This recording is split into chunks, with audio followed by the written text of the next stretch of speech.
घर का काम तो हम हर रोज़ करते हैं, लेकिन रमज़ान का बबरकत महीना सिर्फ़ 1 महीने का ही मेहमान होता है। दिल करता है कि इस महीने की सारी रहमतें हम समेट लें। तो क्यों ना इस रमज़ान को बहुत ही पुरसकून और इत्मीनान वाला बनाएँ और अभी से रमज़ान की तैयारियों में जुट जाएँ। क्योंकि हमारे बचपन का रमज़ान आ रहा है, अब हम बच्चों वाले हैं, कभी हम बच्चे हुआ करते थे और सर्दियों का रमज़ान खूब एन्जॉय किया करते थे। अब इंशाल्लाह हमारे बच्चे करेंगे हमारे साथ। और महँगी चीज़ें तो शायद सभी को अच्छी लगती हैं, लेकिन समझदार औरत तो वही है ना जो कम बजट में भी घर को सजाना और सँवारना बखूबी जानती हो। आज का व्लॉग बहुत ही ज़्यादा इन्फॉर्मेटिव है, आपने बस व्लॉग को पूरा देखना है बिना स्किप करे। किसी भी पॉइंट पे आपको आज का व्लॉग पसंद आए तभी एक लाइक और चैनल को सब्सक्राइब लाज़मी करिएगा। अस्सलाम वालेकुम, क्या हाल-चाल है? कैसी है मेरी सब शहज़ादी बहनें, मेरे भाई सब खैरियत से है ना? अल्लाह का शुक्र है मैं बिल्कुल ठीक-ठाक हूँ अल्हम्दुलिल्लाह। यहाँ पर जी मैंने तैयारी शुरू की है अपने किचन से, क्योंकि भई किचन में सहरी और इफ्तारी की हमने माशाल्लाह से काफ़ी तैयारी करनी होती है। अल्लाह ताला सबके रिज़्क में ढेरों ढेर बरकत दे।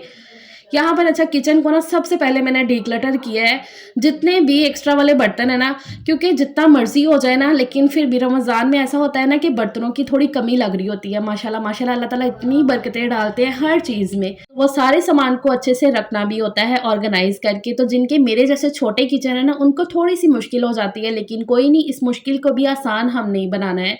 तो सबसे पहले तो जितने भी आपके एक्स्ट्रा बर्तन हैं ना, जिनको आप बिल्कुल भी यूज़ नहीं करते हैं, कुछ ऐसे बर्तन होते हैं ना जो थोड़े से ख़राब भी हुए होते हैं, जिनके ढक्कन नहीं है, किसी का डब्बा ख़राब है, तो इस तरह से, तो जिनको बिल्कुल भी मैं यूज़ नहीं करती हूँ, तो डिक्लटर जो है ना, वो तो ख़ैर महीने में 1 दफ़ा तो लाज़मी होता है। जितने भी एक्स्ट्रा बर्तन है ना, जो या तो बहुत ही कम यूज़ होते हैं या बिल्कुल भी इस्तेमाल नहीं होते हैं, तो उनको मैं छाँटी करके आज निकाल दूँगी। जैसे सर्दियों के ये छोटे दिन हैं, तो उन छोटे दिनों में भी ना काम जो है ना सारे एक लिस्ट बना के तो वो हम नहीं कर सकते हैं। इसलिए आपने यही कोशिश करनी है कि हर दिन, 2 दिन बाद, 3 दिन बाद घर का 1-2 कोने ऐसे पकड़ने हैं और उनको साफ़ करने लग जाना है। तो इंशाल्लाह रमज़ान तक आप अपने पूरे घर को बहुत ही लश-पश कर लोगे। तो मैंने आज किचन से शुरू किया है। ऊपर का सारा जो कैबिनेट है ना, मैंने अच्छे से सेट कर दिया, ऑर्गेनाइज़ कर दिया। जितने भी बर्तन निकलने वाले थे वो सारे मैंने निकाल दिए हैं। अच्छा, उसके बाद किचन की क्लीनिंग के लिए ना ये काला तेल एकदम बेस्ट है और मैं कहती हूँ बिल्कुल बजट फ्रेंडली है। ये 100 रुपए का मंगवाया हो ना तो 1 महीना तो कहीं नहीं गया। मैंने इस बॉटल में ये डाल के रखा हुआ है, थोड़ा-सा ये इसमें काला तेल है, बाकी मैंने पानी ऐड कर लिया और अच्छे से इसको मिक्स कर लिया। ऊपर मैंने इसका ना छोटा-सा एक सुराख किया हुआ है, इससे ना इसको यूज़ करना काफ़ी आसान हो जाता है। और क्लीनिंग के लिए तो इतना ज़्यादा ज़बरदस्त है ना कि मैं क्या ही बताऊँ, बर्तनों को चमका के रख देता है। क्योंकि भई हम मिडल क्लास लोग, हम वो जो महँगी-महँगी वो जो चीज़ें होती हैं, क्लीनर होते हैं, वो इतना यूज़ नहीं कर सकते हैं। अगर कभी ले भी आएँगे तो एक दफ़ा हो जाएगा, दोबारा हमारा दिल ही नहीं करता लेने को। इसलिए ना ये काला तेल एक तरह से जादुई काम करता है जब किचन की क्लीनिंग करनी हो डेली यूज़ के लिए भी। ख़ैर यहाँ पर जितने भी डब्बे वग़ैरह निकले हैं ना एक्स्ट्रा, कुछ तो मैं यूज़ कर लूँगी। इनको मैं अच्छे से वॉश करके रखती हूँ और जो बिल्कुल भी यूज़ करने के लायक नहीं है, जिनके डब्बे ख़राब हैं या जिनका ढक्कन वग़ैरह का कुछ ऐसा मसला है ना, तो वो मैंने साइड पे कर दिए, उनको मैं वेस्ट करूँगी। तो यहाँ पर ये जो बाकी के डब्बे हैं ना, इनको मैं धो के रखती हूँ। मैंने जैसे कि बताया कि रमज़ान में ये सारी चीज़ें काफ़ी यूज़ में आती हैं और ये जितना भी एक्स्ट्रा वाली चीज़ें निकली हैं ना, ये कुछ ग्लास थे बच्चों के, जो है तो बिल्कुल सही थे, लेकिन इसके साथ ही स्ट्रॉ लगा हुआ था, तो वो स्ट्रॉ जो है ना, उसको साफ़ करना जो है ना पॉसिबल ही नहीं था मेरे लिए, तो इसलिए फिर मैंने कहा कि इसको मैं वेस्ट ही कर देती हूँ। तो यहाँ पर जितना भी सामान निकला था वेस्ट करने वाला, वो मैंने एक थैली में डाल के रख दिया है साइड पे। इस तरह से ना एक तो जगह भी बन जाती है किचन में और चीज़ें रखने के लिए, और सफाई फिर बड़े अच्छे से हो जाती है। जितना किचन में कम सामान होगा ना, सफाई उतनी ही अच्छे से हो जाएगी और उतना ही किचन फिर ऑर्गेनाइज लगता है। इसलिए जो डीक्लटरिंग होती है ना, ये तो महीने में 15 दिन में एक दफ़ा लाज़मी कर दिया करें। अच्छा, उसके बाद आजकल ना मेरा मतलब कि ये बोल लो कि ना घर के काम मैं कर रही हूँ, लेकिन थोड़ा-सा ना ज़रा बिज़ी चल रही हूँ। जैसे कि अगर कर भी रही हूँ तो फटाफट से काम ख़त्म करके तो फिर अगर बाज़ार जाना है या उधर अम्मी की तरफ जाना हो गया, या बीच में हमें आउट ऑफ सिटी भी ट्रैवल करना पड़ा था। मेरे जो है ना इन-लॉज़ में ना फैमिली में इंतकाल हो गया था किसी का, तो इस वजह से ना काफ़ी दिन से किचन की क्लीनिंग मैं अपने अच्छे से कर नहीं पाई। तो यहाँ पर चूल्हे की कंडीशन ना थोड़ी-सी ख़राब हुई थी, तो मैंने वही काला तेल उसके साइड्स पे डाल के छोड़ दिया है, क्योंकि वो काफ़ी गंदा हुआ था वहाँ से, जैसे कि ग्रीस जमी हुई थी। और हाथों के साथ ना मैंने अच्छे से लगा के साइडों पे छोड़ दिया है थोड़ी देर के लिए, और उसके बाद मैंने एक कटोरी के अंदर थोड़ा-सा पानी, उसके अंदर काला तेल ही डाला है और उसे अच्छे से मिक्स कर लिया। चूल्हे के नीचे भी जितनी जगह थी ना, वो थोड़ी ग्रीसी-ग्रीसी हो रही थी। बात वही है कि किसी भी चीज़ की आप ज़रा भी केयर कम कर दो ना, तो बस फिर उसकी कंडीशन थोड़ी-सी बुरी होने लगती है। तो हाथों हाथ जितना हो सके ना चीज़ को साफ़ करते रहो, तो वो उतनी साफ़ रहती है। खैर यहाँ पर ये जो मैंने लिक्विड बनाया है ना, इसी के अंदर ये मैं स्पंज को डिप करके अच्छे तरीके से तो इसके ऊपर रब कर दूँगी। ये जो सामने की शीट लगी हुई है, यहाँ पर भी साइड पे भी, तो इसको जो है ना साथ ही मैं साफ़ कपड़े के साथ साफ़ करती जाऊँगी, तो बिल्कुल ये अच्छे तरीके से साफ़ हो जाएगा।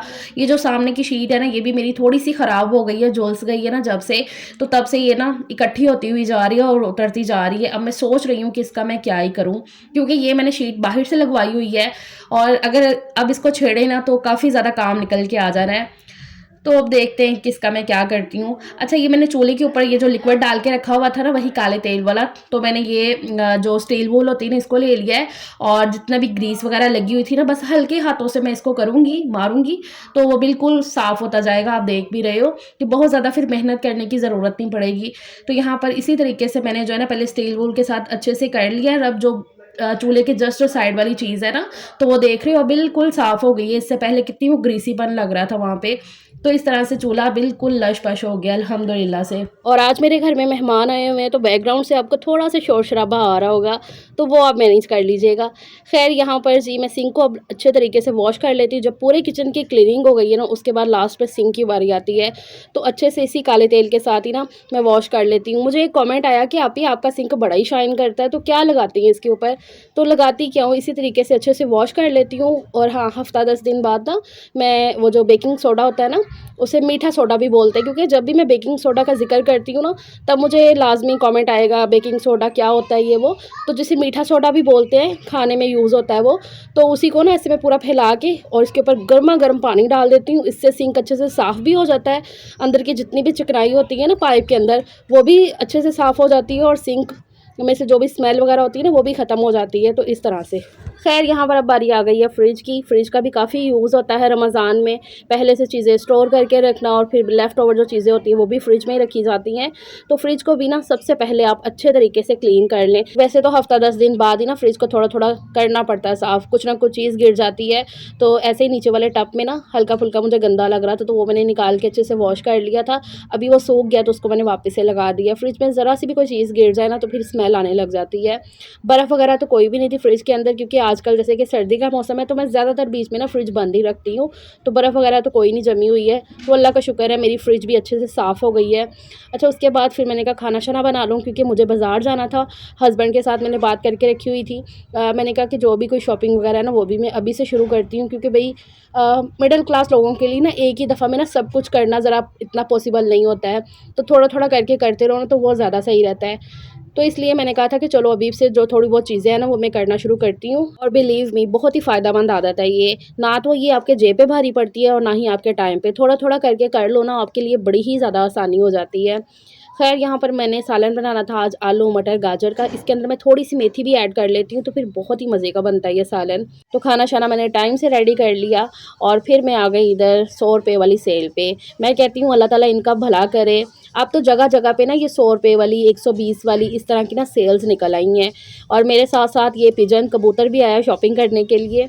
तो मैंने कहा कि चलो मैं ज़रा ना 1-2 विज़िट करके आती हूँ। अब तो ये 100 वाले, 120 वाले स्टोर्स जगह-जगह पे ओपन हो गए हैं। इतनी इनकी कोई सहूलत है ना, यहाँ पर आपको किचन की ज़रूरत की जितने भी ये डब्बे हो गए, बोतलें हो गई, बहुत सारे ऐसे आइटम्स होते हैं किचन के। ये बोलो कि हम मिडल क्लास औरतों के लिए ना यहाँ पर किचन का ख़ज़ाना ही हो जाता है एक तरह से। हाँ, इनकी क्वालिटी उतनी अच्छी नहीं होती है, लेकिन ज़रूरत के लिए बिल्कुल ठीक है। थोड़े से पैसों में ना हम काफ़ी ज़्यादा शॉपिंग कर लेते हैं, तो उसका फिर हमें काफ़ी फ़ायदा हो जाता है। अब जैसे कि ये देख लो क्लचर वगैरह, ये काफ़ी लगते हैं और यहाँ पर 100 रुपए में आपको ये 6 क्लचर मिल जाएँगे और सही है, अच्छे हैं ये।